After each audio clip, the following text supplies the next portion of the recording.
Olá, eu sou o professor Bruno Rodrigues. É um prazer estar aqui com você. Seja bem-vindo a essa aula de temas integradores. Nós iremos discutir um tema muito importante que tem tudo a ver com a nossa vida, que é eleições e cidadania. Primeiro, confere comigo lá no slide os objetivos dessa aula para a gente discutir isso melhor. Objetivos: explicar as bases do funcionamento da política brasileira. Diferenciar diferentes cargos políticos, considerando suas importâncias e funções. Conscientizar quanto à importância de se interessar por política e participar dela. Observa, gente, olha só. Política é um tema que muitas vezes as pessoas olham e falam: nossa, que chato, não quero perder meu tempo com isso. Às vezes, por exemplo, em época de eleição, você tem lá a época lá que você tem na televisão, às vezes você quer assistir uma programação e entra o horário eleitoral gratuito. Às vezes, muito comumente, as pessoas olham para essas coisas e falam: nossa, que época chata, que época desinteressante, que época que as pessoas que eu vou ser obrigado a votar e nada vai mudar. Muitas vezes as pessoas pensam desse jeito. Mas nessa aula a gente vai ver a importância de pensar em política, de se preocupar com política e entender o que cada um dos cargos eletivos faz. Porque votar, as eleições, é uma coisa muito importante para a nossa democracia, para o nosso modelo de política em que o poder, na verdade, ele está em nossas mãos. Democracia significa isso, poder do povo. É a junção de duas palavras, demos, que significa povo, e cracia, kratos, que significa poder. Então, gente, a gente vai discutir sobre essa questão e antes eu quero convidar você a refletir primeiro refletir sobre uma questão. Olha só, pense nos cargos políticos. Todo ano tem eleições. Alguns de vocês que estão me assistindo talvez já tenham votado, talvez já possam votar, e muitos de vocês acreditam que nunca votaram ainda. E o que acontece? Exemplo, nós votamos, por exemplo, para vereadores, prefeitos, senadores, deputados, uma série de cargos. Você sabe o que cada um desses cargos significa? Vamos tentar pegar o exemplo do vereador. Você sabe o que um vereador faz? E nisso eu quero te convidar também a refletir e perguntar para uma pessoa próxima a você. Algum momento que você estiver conversando com alguém, com seus pais, com seus amigos, você pergunta para ele, você pergunta para essa pessoa: vem cá, você sabe o que faz um vereador? Nisso, você muito provavelmente, eu tenho quase certeza, existe uma grande probabilidade da pessoa se embolar para explicar o que faz o vereador. E olha só que coisa séria, olha só que coisa muito, muito séria para a nossa democracia. Porque nas eleições, nós votamos e elegemos vereadores. Muitas vezes, então, nós votamos em pessoas que a gente nem conhece direito para cargos que a gente não faz ideia do que eles significam de verdade. Então veja como é que é uma coisa bastante séria, veja como é que é problemático. Imagina, como é que eu vou votar e eleger uma pessoa para me representar, sendo que eu nem sei direito o que ela está me representando. Então, gente, olha só a importância de você entender sobre política. Política, a gente deve entender e quando a gente começa a entender, a gente vê que é uma coisa essencial para o funcionamento de uma sociedade. Uma cidade, um estado, um país, ele precisa de política para ser administrado. Ele precisa lá de um determinado modelo que funcione. Então, o que acontece? Nós olharmos para essas coisas, nos atentarmos para essas coisas, é muito importante.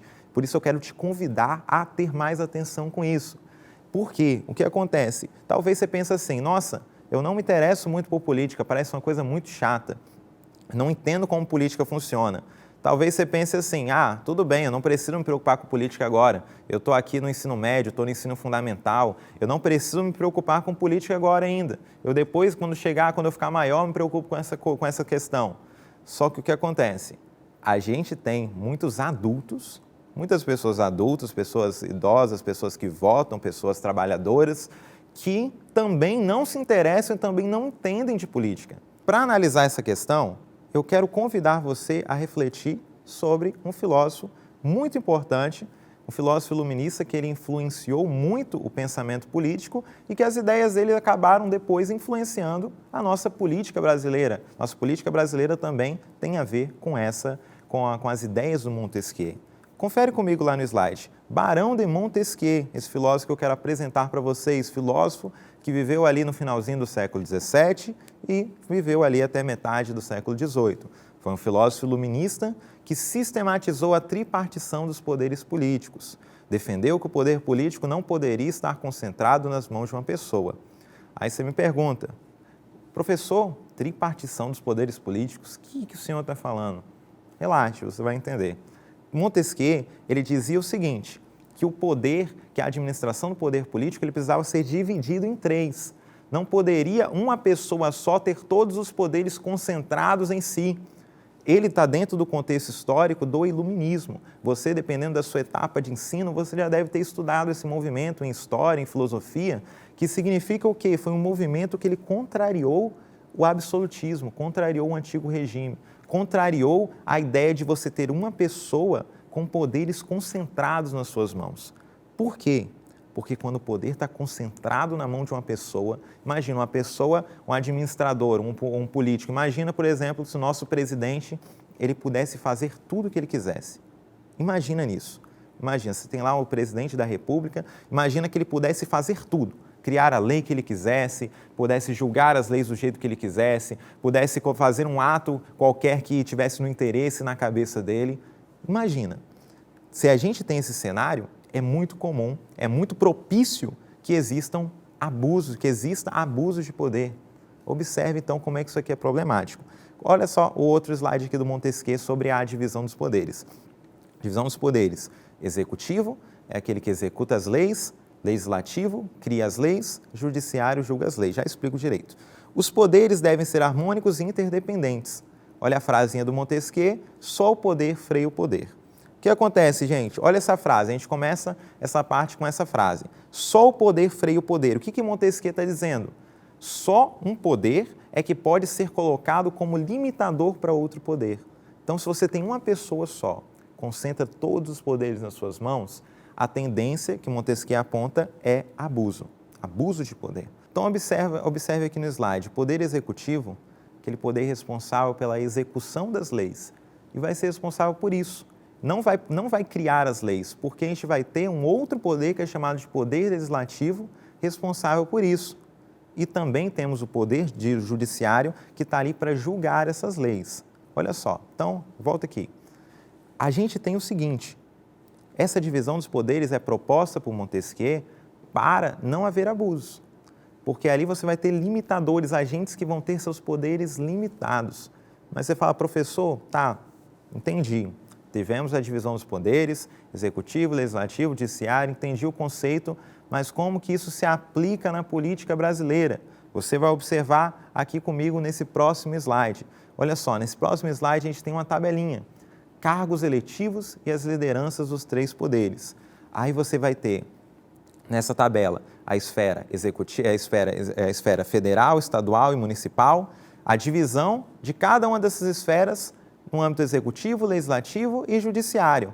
Olha só, primeiro a gente analisa a questão do poder federal, da esfera federal, o poder executivo, legislativo e judiciário. Quer ver? Poder executivo federal. Quem é o chefe? Como você vê aí, é o presidente da República. É o responsável por executar as leis, fazer atos, executar atos da administração pública. Quem legisla, quem cria as leis na esfera federal? São os deputados federais e senadores. Quer ver? Volta aqui comigo. A gente tem o seguinte, isso aqui eu quero explicar para vocês que muitas vezes há muita confusão sobre você sabe como que cria uma lei no nosso país? Como com a lei federal ela é criada? Muitas vezes há muita confusão por isso. Às vezes você vê, tem deputado, tem senador, tem não sei o quê, você fica perdido com essas coisas, mas calma que eu explico para você. Olha só, na esfera federal, o nosso país ele trabalha num sistema de leis chamado de bicameral. A gente tem duas casas para criar uma lei. Para criar uma lei, é necessário que essa lei seja aprovada por dois lugares diferentes, pela Câmara dos Deputados Federais e pelo Senado Federal. Como funciona isso? Imagina, os deputados federais eles vão lá e propõem uma lei. Eles vão lá e votam essa lei. Se essa lei for aprovada, essa lei não passa a estar valendo ali naquele momento.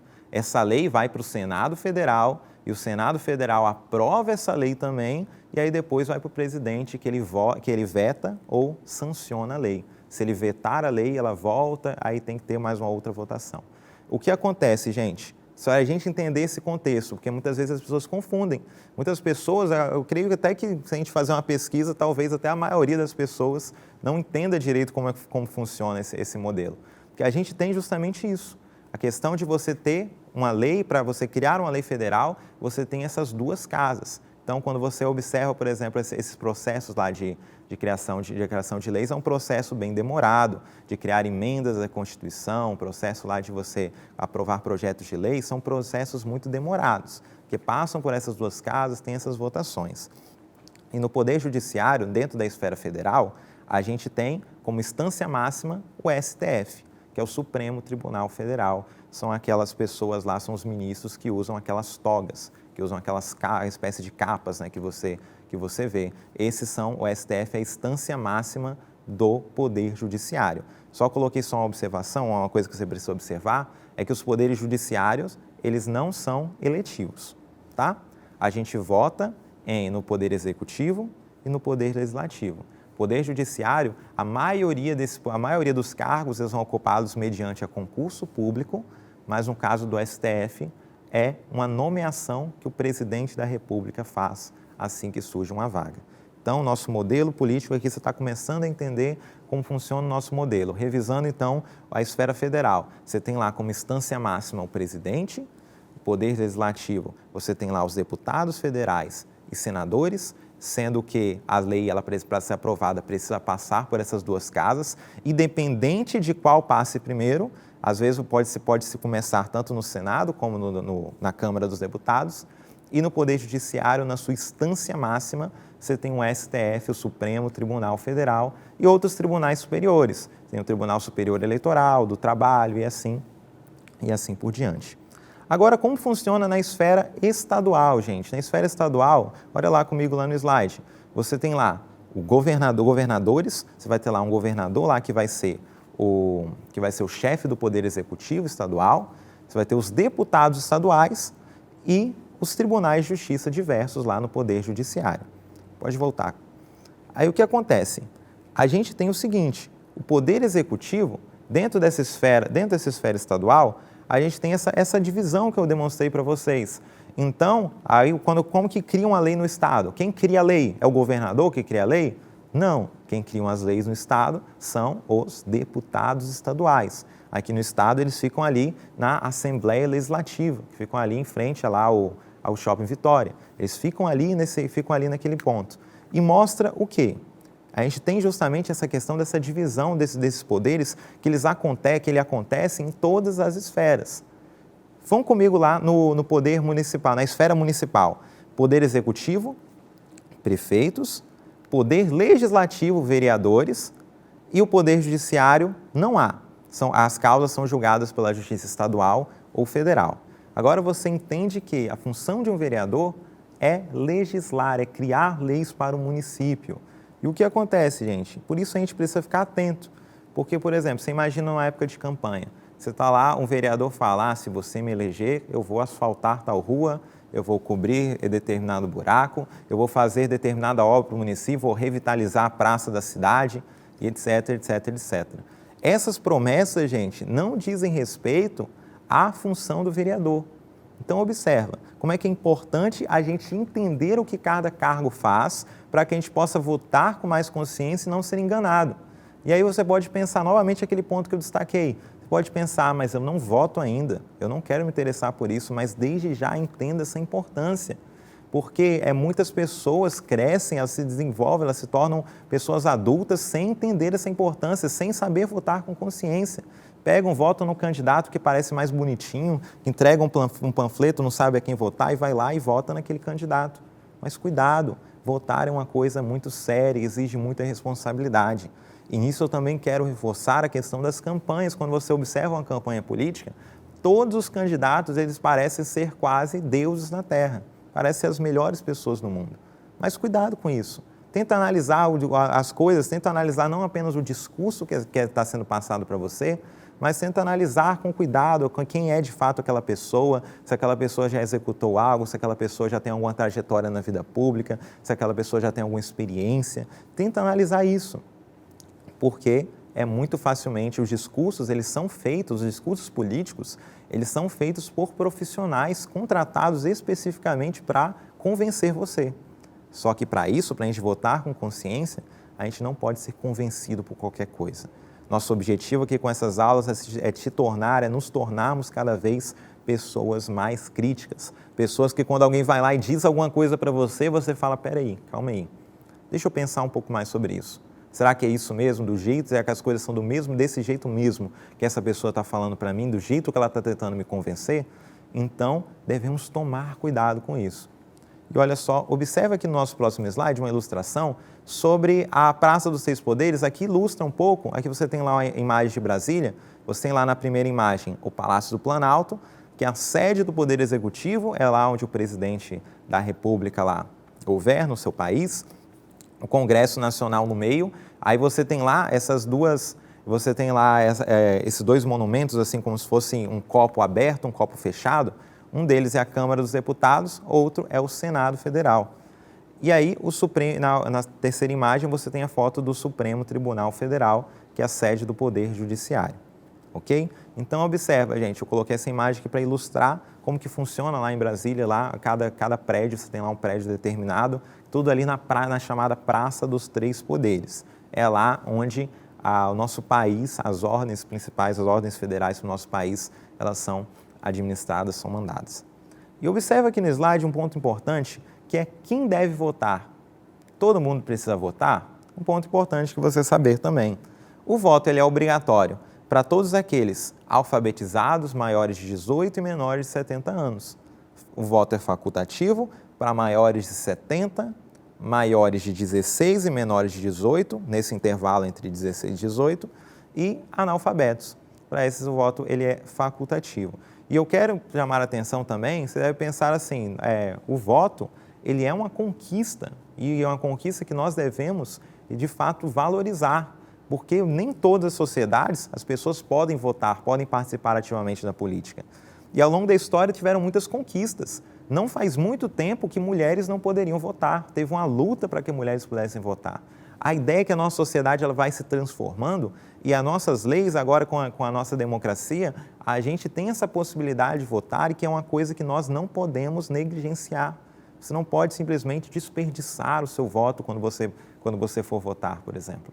Não pode, por exemplo, pensar, se você pensa no raciocínio seguinte, eu não vou votar não, vou votar em branco, vou votar nulo, vou anular meu voto porque não quero me interessar por isso. Mas você tem que entender também que, independente se você votar ou não, alguém vai ser escolhido. E é importante que nós tenhamos nossa responsabilidade com isso. Nós tenhamos nossa responsabilidade para eleger uma pessoa de acordo com aquilo que nós consideramos que seja a pessoa mais ideal, nossos ideais, que seja a pessoa que nós consideramos que vai exercer o seu papel com maior sucesso, com maior qualidade. Justamente entendendo que isso aqui é um ponto bastante importante para a gente, que nós não podemos simplesmente fechar nossos olhos e falar, não quero, deixa isso para lá, deixa que outras pessoas decidam por mim, não quero me interessar por isso. Mas se a gente não se interessa por política, outras pessoas que se interessam vão entrar lá e vão exercer seu papel, só que muitas vezes essas pessoas que se interessam talvez podem ser pessoas não tão bem intencionadas ou não tão bem preparadas, não estejam adequadamente preparados para exercer e para fazer projetos que sejam os mais conscientes, os mais benéficos para a população como um todo. Por isso, nós todos devemos ter essa responsabilidade, chamar essa responsabilidade para nós. Não podemos negligenciar isso. Também uma coisa importante que é muito pouco falado, eu acho, mas observa lá no próximo slide, que é quem pode se candidatar. Talvez você tenha o sonho de se candidatar um dia. Então é importante falar sobre isso também. Pode se candidatar brasileiros natos ou naturalizados, que estão em pleno exercício dos direitos políticos, alistados na Justiça Eleitoral, que tenha domicílio eleitoral na região em que deseja se candidatar há pelo menos um ano antes do pleito. Ser filiado a um partido político também há pelo menos um ano antes da eleição. Então, esse aqui é um ponto importante falar também, que quando a gente fala de política, muitas vezes a gente deixa essa parte um pouco de lado, a gente fala tanto da questão do voto, etc., mas talvez você tenha o sonho de um dia se candidatar, um dia ser um vereador, ser um prefeito, chegar a cargos altos. Você pode ter esse sonho. Que você tem, então, se você tem esse sonho, que é um sonho nobre, um sonho importante, que esse sonho seja movido não pelo interesse de você influenciar pessoas apenas, de você ter fama, de você ter muito dinheiro, mas que esse sonho possa ser movido pelo desejo de fazer o melhor para a sociedade, porque precisamos de pessoas de fato que nos governem, que nos representem de modo consciente. Então, o que a gente está fazendo quando a gente está votando? Quando a gente está falando sobre democracia? Só fazendo uma diferenciaçãozinha de quando nasceu a democracia e de como é a nossa democracia hoje. Quando a democracia nasceu lá na Grécia, lá em Atenas, o que acontece? As pessoas, todos os cidadãos, que não eram muitos, não tinham uma quantidade gigantesca de cidadãos, porque era uma sociedade bastante excludente, os cidadãos eles iam até a praça pública e eles iam lá e eles mesmos iam lá, debatiam suas questões e escolhiam as suas leis. Hoje, o que a gente faz? A gente não é nós mesmos que vamos lá, toda a população que vai lá discutir as questões, mas nós elegemos pessoas para nos representar. Nós temos uma democracia chamada de democracia representativa e que aqueles que nos representarem possam nos representar com dignidade, possam nos representar sendo pessoas de fato preparadas, sendo pessoas de fato que sejam aptas para tudo isso. Para nós fecharmos, olha só, continuando ainda quem pode se candidatar, uma questão sobre idade mínima, 35 anos para presidente e vice-presidente da República e senador. 30 anos para governador e vice-governador de Estado e do Distrito Federal. 21 anos para deputado federal, deputado estadual ou distrital, prefeito, vice-prefeito, juiz de paz. 18 anos para vereador. Ok, então aqui a gente tem só colocando aqui as idades mínimas para a pessoa poder se candidatar e poder exercer esse papel político, apenas para que você também entenda essa questão. Tudo bem, gente? Quero dizer que foi um prazer estar com vocês, espero que tenha ficado tudo bem entendido e que você tenha muita consciência na hora de realizar as suas votações, na hora de, se você, no caso, já for uma pessoa que vota, mas se não, que desde já você já possa ter essa consciência de exercer seu papel político com responsabilidade. Tudo bem? É um grande prazer estar com você. Até a próxima aula.